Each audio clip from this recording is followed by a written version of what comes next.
The retirement number you have in your head right now is probably way higher than it actually needs to be, and believing it may be costing you years of your life. My name is David Delvero, co-founder of Strata Capital, and today we're going to talk about how to retire at 60. Here's the reality.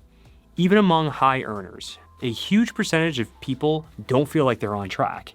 And it's not because they haven't saved enough. It's because they're aiming at a number that doesn't actually reflect how retirement works. Most of the advice out there is built around simple formulas. Multiply your income by 10 or follow the 4% rule and just back into a number. Save a few $1,000,000, hope it works. But those rules ignore how your life actually changes when you stop working. They assume your spending stays exactly the same and that your portfolio has to replace all of it. But that's just not how retirement actually works. The real question isn't how much money do I need to save, it's how much income do I actually need to replace? Because those are two completely different numbers. When you stop working, a lot of your expenses don't follow you into retirement. You're not saving anymore. Your mortgage may be gone already. The kids are off payroll, commuting, work expenses, a lot of that just disappears. So the lifestyle you thought cost $200,000 a year might realistically look more like $130,000 a year. And that's where everything starts to change. Now let's layer in something that most people completely overlook: Social Security. If you're a high earner and you've had a strong income throughout your career, you're not looking at a small number. Between you and your spouse, it's not unreasonable to see $60,000 to $80,000 a year in Social Security income. Now, let's go back to that $130,000 lifestyle. You're not trying to replace $130,000 anymore. Now you're trying to replace the gap. Let's call it $50,000. And that changes everything, because now your portfolio doesn't need to generate $200,000. It needs to generate $50,000. Those are two completely different plans.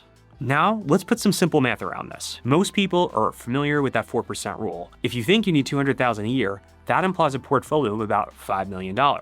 But we already know that's not the real number. Your actual gap is probably closer to $50,000 based on the scenario we spoke about before. So at a 4% withdrawal rate, that's about $1.25 million. Even if you adjust that slightly, call it like 1.3, 1.5 million, depending on how conservative you want to be, that's a completely different target. We're not talking about a small difference. We're talking about millions of dollars and years of saving. Now, here's the part almost no one ever talks about. It's the taxes. Because that $50,000 you need from your portfolio is not always $50,000 in your pocket. Most of your money is sitting in pre-tax accounts like a 401k. Every dollar you pull out is taxable.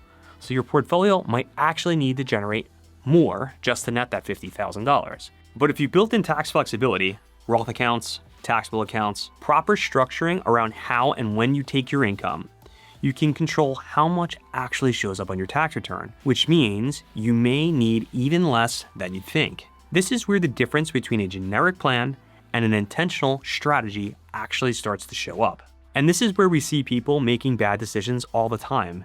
They work longer than they need to, they delay retirement when they don't have to, or they finally get there and they underspend because they're afraid of running out of money, not because they did anything wrong, but because they were following rules that never applied to them in the first place. And when you layer in taxes on top of that, it could push you even further off track, paying more than you need to, taking income the wrong way, creating a plan that looks good on paper, but doesn't actually work in real life. Retirement isn't linear. Your spending doesn't stay flat. It typically follows a pattern.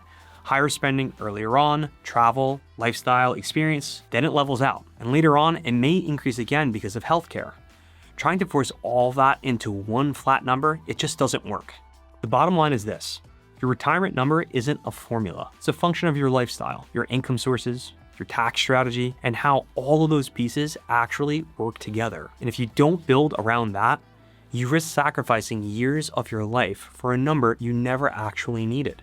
Thanks for watching today's video. If you want to see exactly how we do this for our clients or book a quick telewealth discovery call, click the link in the description below. See you on the next one.